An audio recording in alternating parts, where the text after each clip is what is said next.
Hello, I'm Sam Bolligman, and the article that I read was called Washington School District Violates Special Education Laws for a Decade. And the source was K5 News at king5.com. It was published on July 16th, 2018, so it's pretty recent.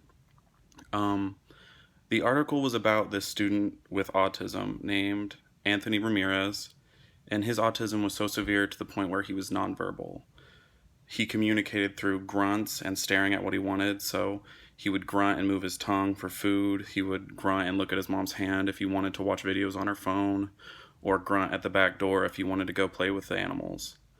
Um, his life and communication skills were similar to that of a 4-year-old. He can't count or say his own name. Um, and a lot of this was left unchecked because his school district, Mabton School District, had a pattern of wrongdoing and just negligence and lack of special education in their schools. The schools didn't even teach students with disabilities for the full day. They sent them home an hour early every day for years.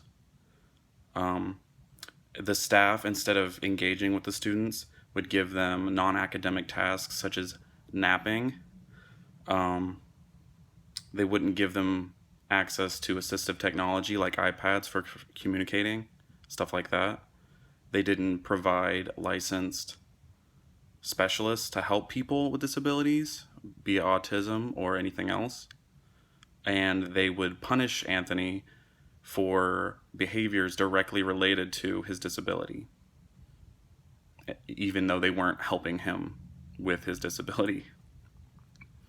He would have the same IEPs every year, such as being able to write his name or wipe a counter with a sponge or things like that. And they were the same every year.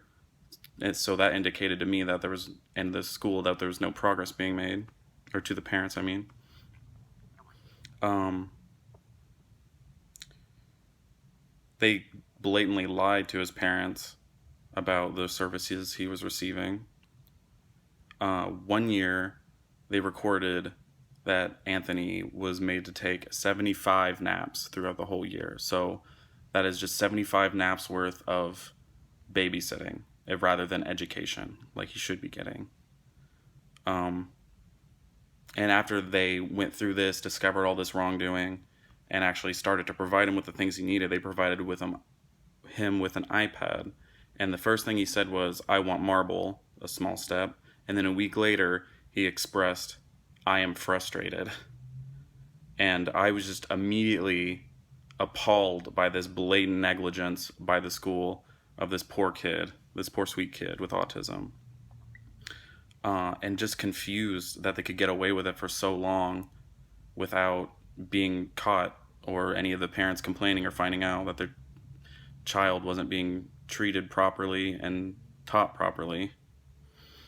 Um, this also sparked the idea in my head of, what if this is more widespread across the country and not just a localized event to the school district?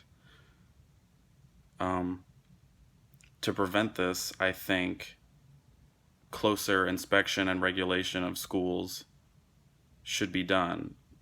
The people in charge of special ed should be monitored and checked up on more by the principal and just people higher up than that, just to make sure they're doing what they need to. Um, and how I would use this article to influence my teaching is just to keep an eye open for any negligence of students in general, and just to be more empathetic and patient with students with disabilities that act out, because they have to deal with it.